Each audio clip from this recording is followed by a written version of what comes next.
Here's an update on our Cutlass project here. It's update number 2.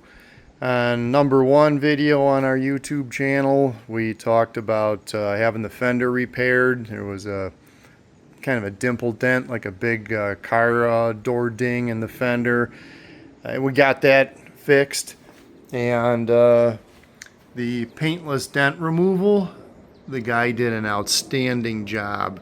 Absolutely beautiful. Beyond expectation. It's like perfect. So happy.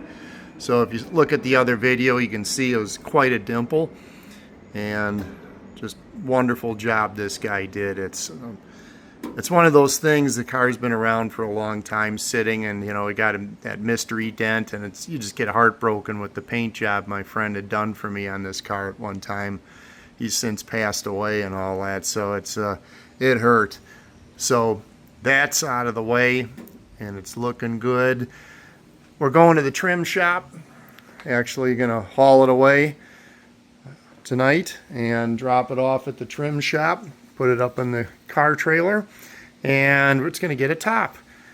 So as you can see, the top is seeing better days. I believe it's original, because again, this was my aunt's car, so I don't think this thing ever got really anything done to it. She drove it until she couldn't anymore, and the rest is history. A little bit of that story in video 1.